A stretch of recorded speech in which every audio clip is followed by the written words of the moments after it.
PEGI 18.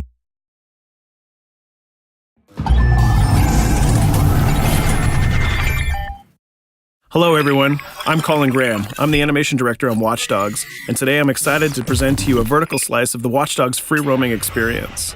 So actually, this is not a mission.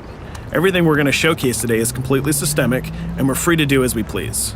We start off in the wards, the low-income district of our interpretation of Chicago. When creating the world of Watch Dogs, we wanted to stay true to the city and give a unique flavor to each and every neighborhood, not only in terms of the architecture, but also in terms of the people that you'll encounter and what is happening in their day-to-day lives.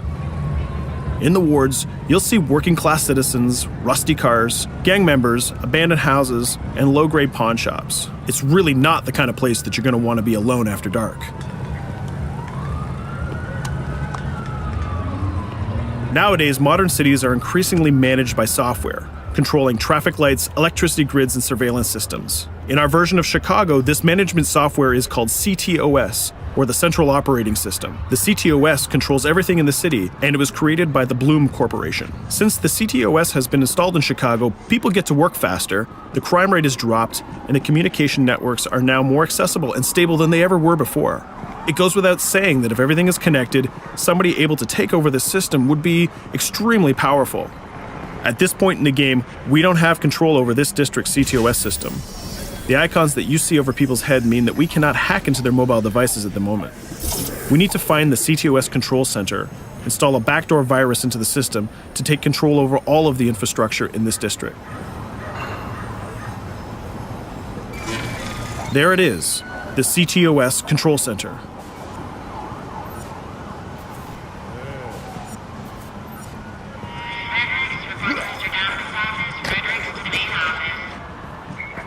Watch it. You're walking someplace you got no business. It's heavily guarded. Let's see if we can find the server access codes from a distance. With cameras, we can explore restricted areas without being spotted, tag different guards, and access details on their lives. What the hell is she doing with that weasel motherfucker? It seems that Bloom employees all have a sort of shady past.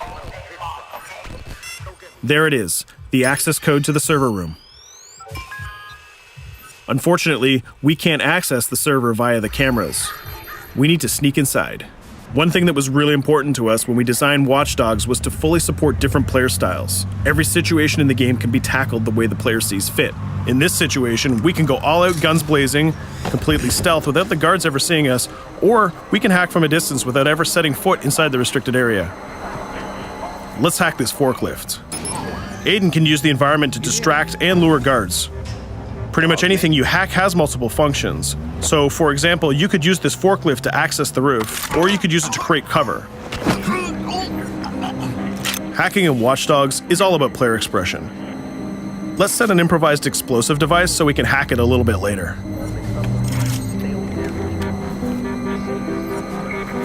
You'll also notice Aiden's low-profile stance. This indicates when the guards are unaware of our presence. We'll try to reach the upper level of the building to see if we can gain a vantage point over our opponents. Everything in the environment can be hacked, so we're going to make some dynamic cover. That's how you spend a day off. Some quality meat. We'll use this forklift to lure the guard towards our IED that we set earlier. Let's see how this plan unfolds. You're working them on.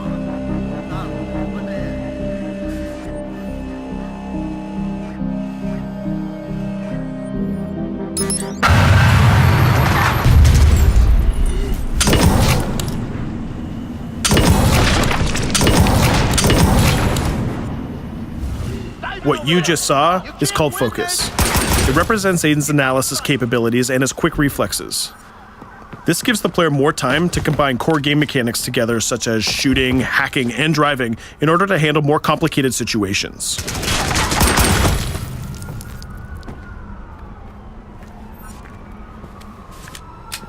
Now we can access that control room.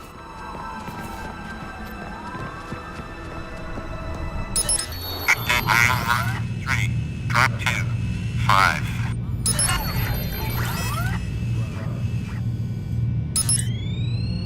Now we'll be able to hack all of the devices connected to the CTOS within the districts. Thousands of cameras, traffic lights, the electricity grid, and most importantly, all of the citizen information profiles. We can also benefit from the Chicago Police Department Crime Prediction System, which uses facial and pattern recognition to spot potential criminals or potential victims. Since this is a pretty rough neighborhood, I'm pretty sure we're going to stumble on some suspected criminal activity pretty soon. And there it is. The system just pushed an alert of a potential crime. We can see the system trying to triangulate the location on our minimap. Take note, this isn't a mission.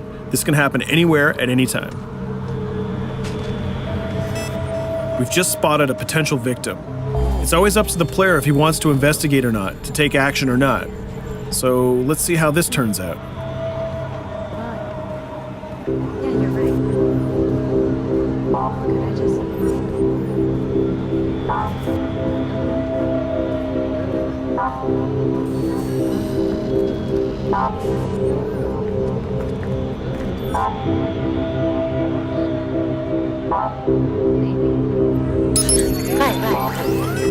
You think you're leaving me? Huh? Jesus, I told you to stay away from me! You belong to me now. Get it? You better leave or I'll call the cops! I'll fucking kill you, goddammit. Get off! Yo! That was close. Good thing that we intervened. We managed to prevent the crime, but we triggered a chase. From here, the criminal's behavior is unpredictable. He can try to get away, shoot back at us, surrender, or call for backup.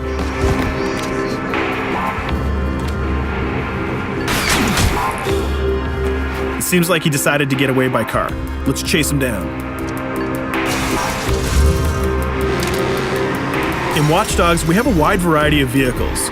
Each one of them has their own unique properties and handling. Let's see how we can use the CTOS to our advantage to neutralize this criminal and leave the cops to deal with him later.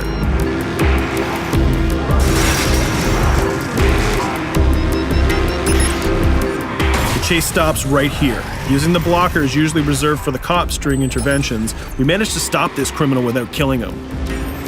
This gives us a reputation bonus. This system is at the core of the Watch Dogs experience. Depending on how we handle different situations in the game, the media and the citizens will have a different perception of our hero, whether he is a true vigilante or a reckless criminal. This will have repercussions throughout the game. Now, let's head for the Loop, the historical district of Chicago, where you're going to find the most iconic buildings in the city.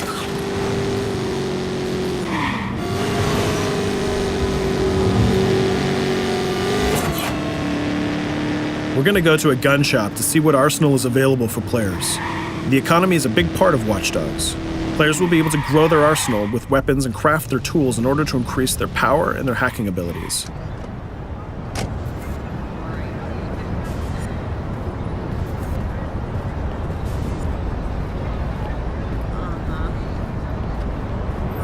No, it's okay.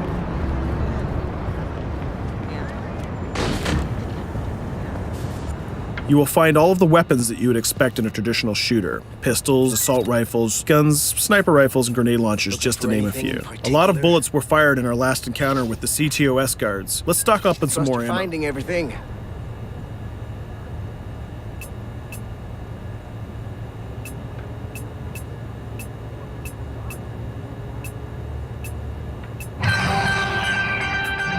As we mentioned earlier, the media keep track of your actions and the citizens are going to react according to the perception that they have of you. Here, the media is reporting a crime in which you are the #1 suspect. The gun shop owner recognized you and decided to trigger a silent alarm to notify the police. Copy that. Possible one suspect presumed armed and dangerous. Police are now trying to locate the source of the threat using the surveillance system in the city, represented by the yellow circles on the minimap. Come in, PH3.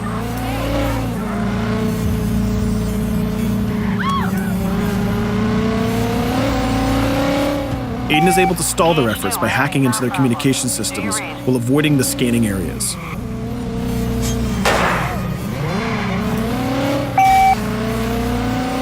PH units, do you copy? Repeat, squad to all PH units. Once they've lost our trail, we can go back to our activities.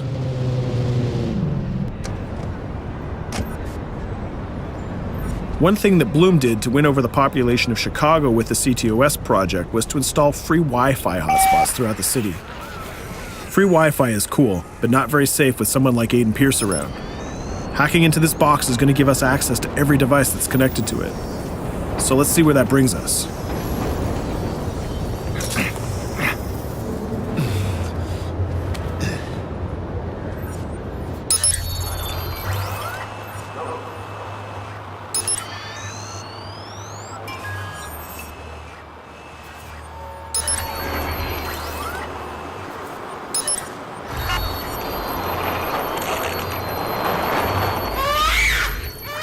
We just hacked into the webcam of a laptop. It seems that we're in the apartment of a mother and we can hear her baby crying in the background. Her bank information is in her mobile phone sitting right there on the table in front of us.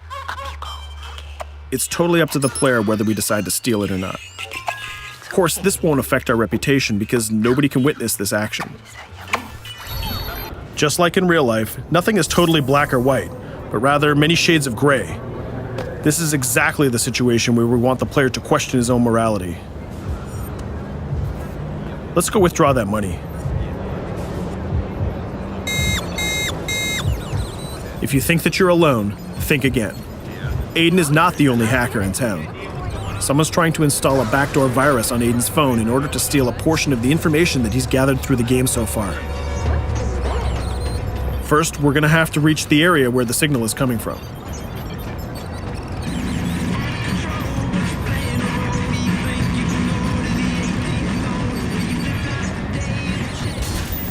Using our profiler, we're going to try to identify the hacker before the installation finishes.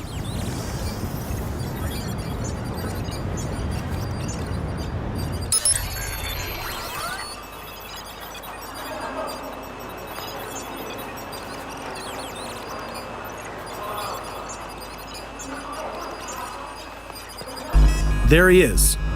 In Watch Dogs, things aren't always what they seem to be. This is actually another player that seamlessly came into our single-player experience. Let's not let him get away with this. We're going to teach this guy a lesson.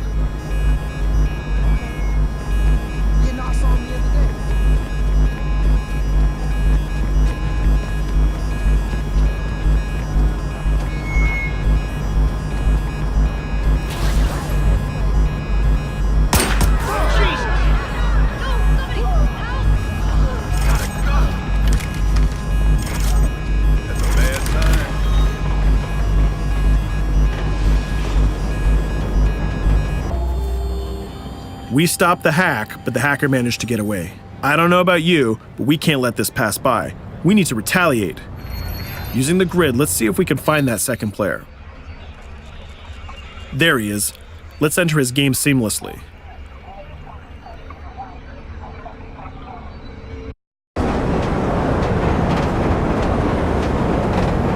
The second player is not yet aware of our presence. If we act carefully, he might think that we're one of the many NPCs in the city.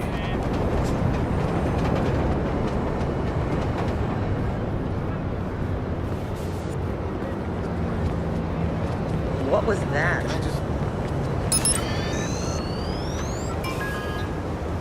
So let's find a place to hide and start hacking. What's going on?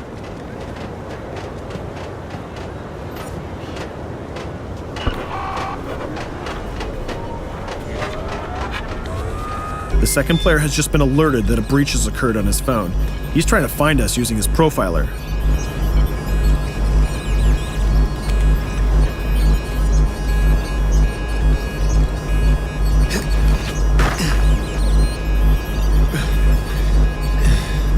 He's dangerously close. Let's hide in the car. We're spotted. Let's get out of there.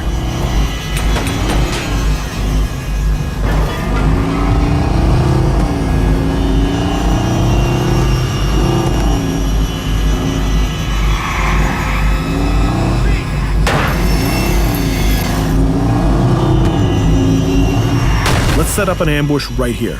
By dragging the other player back here into the alley, we make sure that no civilians get hurt during the firefight.